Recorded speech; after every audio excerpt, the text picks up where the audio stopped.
The pre-sanctioning era. Before boxing had governing bodies, championship belts existed, but they carried no official authority. There was no organization issuing them, no registry recognizing them, and no universal rule defining what a belt actually meant. A fighter could own a physical championship belt and still not be recognized as the champion. In this era, belts did not create champions. Fights did. Recognition came from defeating the man widely accepted as the best heavyweight in the world. Newspapers, athletic clubs, and promoters, not governing bodies, decided who held that status. If the recognized champion lost, championship recognition passed directly to the winner, regardless of whether a belt changed hands. John L. Sullivan's rise shows how this worked in practice. On February 7, 1882, Sullivan knocked out Paddy Ryan in 9 bare-knuckle rounds in Mississippi City, Mississippi. No sanctioning authority oversaw the bout, yet newspapers nationwide immediately recognized Sullivan as heavyweight champion of the world. In this era, championships were transferred only by beating the recognized champion. On September 7, 1892, James J. Corbett defeated Sullivan under the Marquis of Queensberry rules, transferring the heavyweight belt simply by winning the fight. WBA origins. By the early 20th century, boxing had outgrown the old system of newspaper recognition.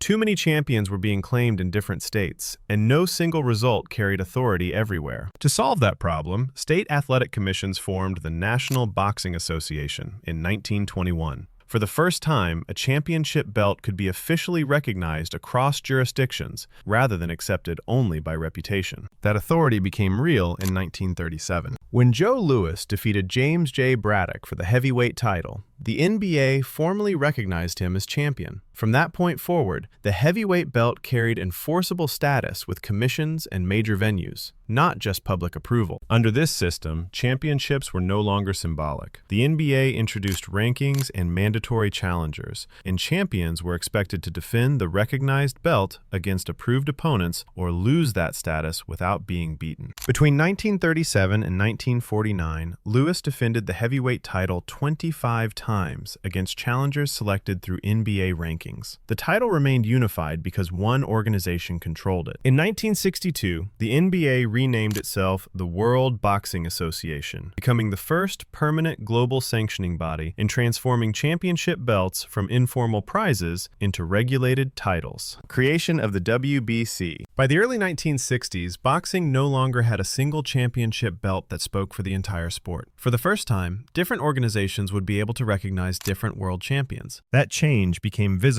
in the career of Carlos Monzon. When Monzon defeated Nino Benvenuti in Rome in 1970, he emerged holding both the WBA and WBC middleweight titles. The fight showed something new. World championships could now be unified in one bout, or split again through future defenses. This system existed because the World Boxing Council had entered the sport years earlier. Dissatisfaction had grown with the WBA's control over championship recognition. The organization determined which fighters could hold officially recognized world titles, giving it authority over boxing's most important belts. Several national commissions, particularly outside the United States, felt excluded from those decisions. The WBC was founded on February 14, 1963, in Mexico City by representatives from 11 nations, with the support of Mexican President Adolfo López Mateos. The Liston-Patterson heavyweight title fight later that year marked one of its first major involvement. The WBC introduced its own rankings and awarded its own world championship belts. For the first time in boxing history, two major sanctioning bodies could issue and recognize separate world titles in the same weight class at the same time, permanently ending the single belt era. The IBF split. By the early 1980s, boxing's championship system had fractured beyond simple rivalry. Belts were no longer lost only in the ring. They could now be taken away by organizations themselves. That reality became clear in the career of Michael Spinks. After defeating Larry Holmes in 1985, Spinks was recognized by the IBF as heavyweight champion. The win ended Holmes's undefeated 48-0 record, yet it did not make Spinks universally recognized champion. the WBC refused to sanction the bout, meaning different organizations now recognize different champions despite the same result. 1 year later, Spinks lost the IBF belt without losing a fight. After declining a mandatory defense against Tony Tucker in favor of a higher-paying bout with Mike Tyson, the IBF stripped him of its heavyweight title. The belt was declared vacant and awarded to Tucker after he defeated Buster Douglas, a championship change decided entirely outside the ring. This situation existed because a new sanctioning body had entered boxing. Frustration inside the WBA had grown over leadership disputes, rankings, and accusations of favoritism. In 1983, WBA executive Robert W. Lee failed in his bid for the organization's presidency and broke away to form a rival body, initially called the United States Boxing Association International. Within months, it was renamed the International Boxing Federation. The IBF adopted the same structure as existing organizations. It created independent rankings, charged sanctioning fees, and issued its own world championship belts. For the first time, 3 major organizations now operated simultaneously, each with the power to recognize, strip, or replace champions. By the mid-1980s, a fighter's championship status could vary depending on which organization controlled the belt. A champion could hold 1 title, 2 titles, or none at all, because of organizational politics. The WBO. By the late 1980s, boxing already had multiple world championship belts. When another one appeared, it was not automatically taken seriously. That uncertainty defined the early life of the WBO title. When Joe Calzaghe won the WBO Super Middleweight Championship in 1997, the belt carried little global prestige. Outside Europe, it was often dismissed as secondary. In the United States, it was rarely treated as equal to the WBA, WBC, or IBF titles. Calzaghe changed that perception over time. After stopping Chris Eubank in Sheffield, England, he defended the WBO belt 21 times across more than a decade. His long reign provided something the organization had never had before: stability. The belt began to represent an elite champion rather than an alternative option. The WBO itself had been formed in 1988 in San Juan, Puerto Rico, by officials from Puerto Rico and the Dominican Republic. Its founders believed championship recognition had become too concentrated among U.S.-based commissions and sought to establish an independent sanctioning body outside that influence. From its creation, the WBO issued its own world championship belts. But because 3 major organizations already operated, the new title struggled for acceptance. Many top fighters ignored it, and early championship bouts were held largely in Europe and Latin America. As more elite fighters began carrying the belt, including Vladimir Klitschko, Marco Antonio Barrera, and Nassim Hamed, the title's credibility increased. The WBO championship became associated with legitimate contenders rather than fringe rankings. By the mid-2000s, the WBO belt was routinely included in unification bouts, transforming the organization from a disputed newcomer into a standard world title.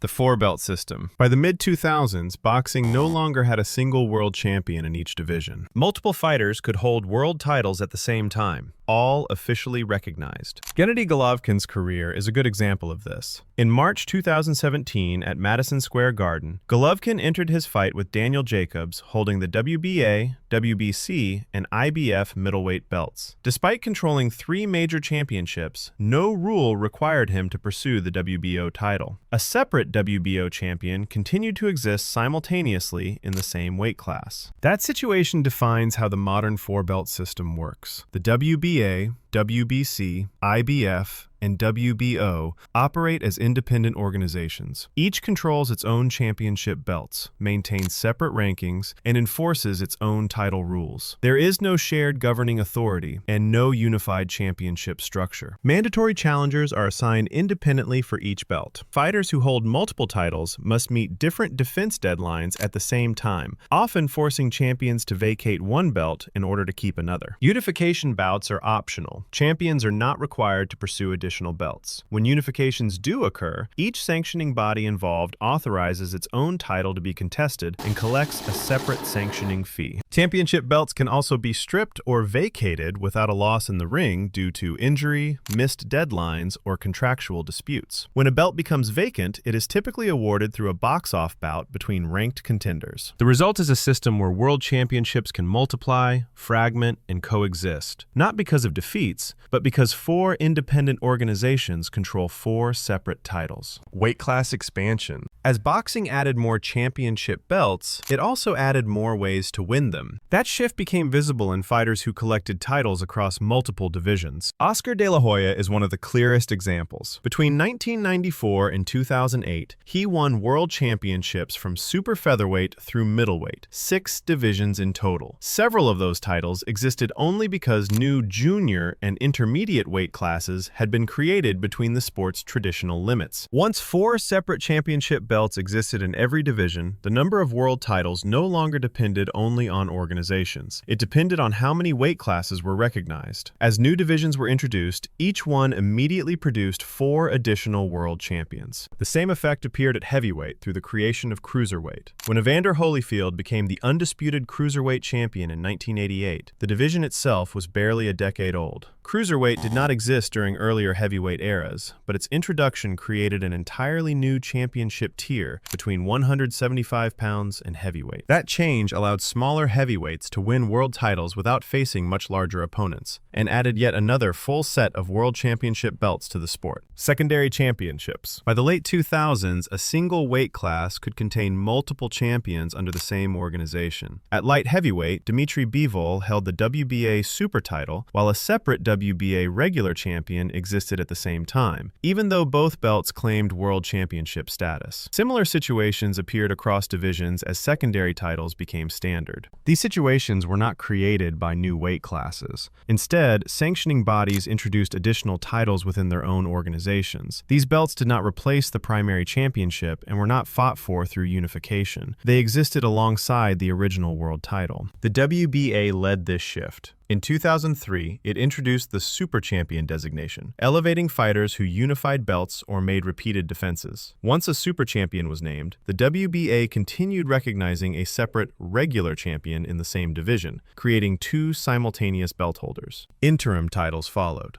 These were intended to temporarily cover injuries or inactivity, allowing another fighter to hold a belt while the champion was unavailable. In practice, interim titles often remained active even after the champion returned. Other organizations adopted similar structures. The WBC introduced silver, interim, and franchise titles. The IBF and WBO expanded interim championships as well, frequently sanctioning them without medical justification. Gennady Golovkin's middleweight reign showed how layered titles could overlap. While Golovkin held the WBC middleweight championship, the organization simultaneously recognized interim and silver title holders in the same division, creating multiple mandatory challengers despite one active champion. Canelo Alvarez's career illustrated the system from a different angle. In 2019, the WBC designated him franchise champion at middleweight, a title that could not be lost in the ring and removed him from mandatory obligations. At the same time, the WBC continued to recognize a standard world champion in the division. By the late 2000s, a single sanctioning body could list a super champion, a regular champion, an interim champion,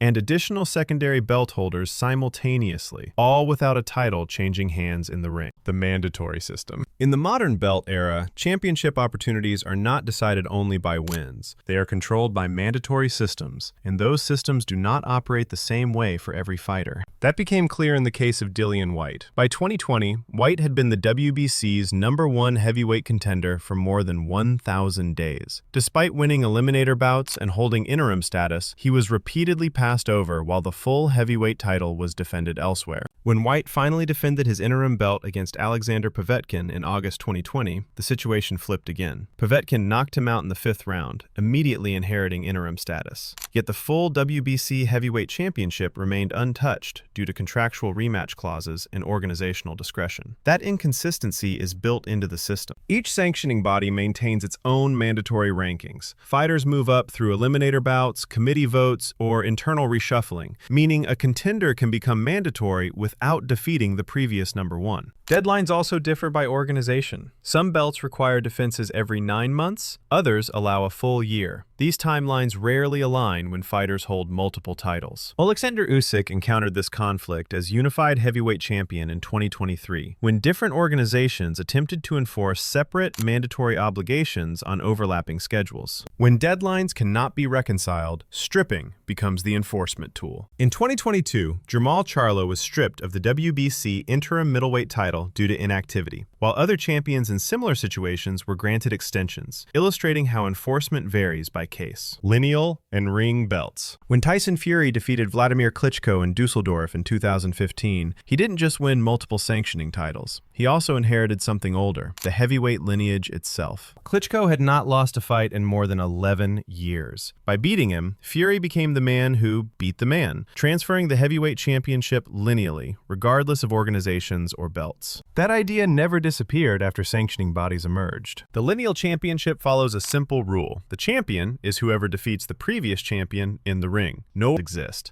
The title moves only through victory. Because there is no governing authority, lineal claims can become disputed. Confusion arises when champions retire, change weight classes, or remain inactive, breaking the chain without a clear successor. The Ring magazine attempted to formalize this lineage. Beginning in 1922, the publication awarded championship recognition through editorial rankings. In 2002, it introduced an official Ring championship belt designed to mirror the lineal concept. The Ring belt could be won only in two ways: by defeating the recognized champion or by winning a bout between the magazine's top two contenders.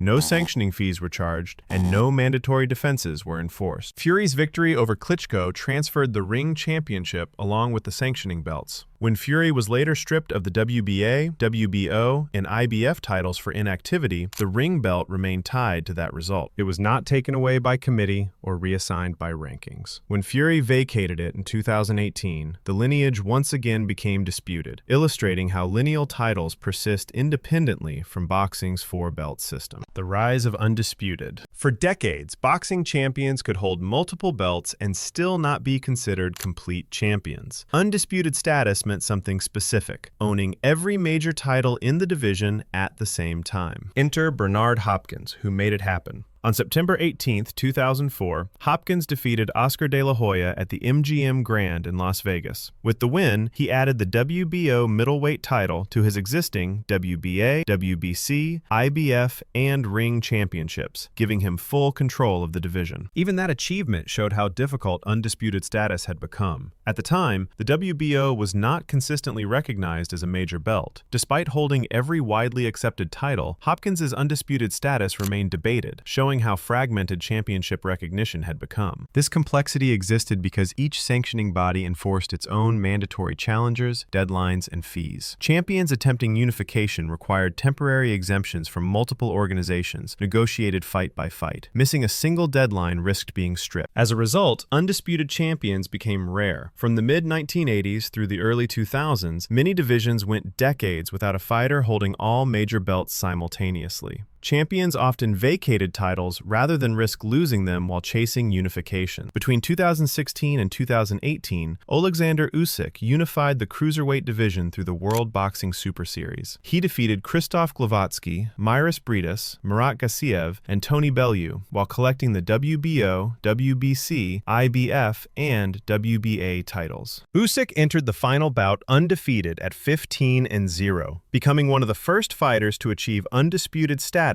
under the modern four-belt system. Modern undisputed. Undisputed sounds final. In reality, it almost never is. The moment a fighter holds every major belt, the system begins pulling them apart again. Canelo Alvarez experienced this at super middleweight. In November 2021, Canelo unified the division by defeating Caleb Plant, becoming the undisputed champion at 168 pounds while holding the WBA, WBC, IBF, and WBO titles simultaneously. Nearly 3 years later, that status ended. The IBF ordered a mandatory defense against William Skull. When Canelo chose other fights instead, including Edgar Berlanga, the organization stripped him of its belt in July 2024, despite no loss in the ring. Canelo retained the WBA, WBC, and WBO titles, but undisputed ended the moment one belt left. The same pattern appeared at super welterweight. In May 2022, Jermell Charlo became undisputed at 154 pounds by defeating Brian Castano in their rematch, unifying unifying all 4 major belts. Afterward, sanctioning deadlines resumed. Charlo suffered a hand injury and later moved up 2 weight classes to face Canelo in 2023. During the extended absence, the organizations enforced their timelines. Between 2023 and 2024, Charlo was stripped of the WBC and WBO titles without losing a fight. Undisputed lasts only as long as all 4 organizations agree.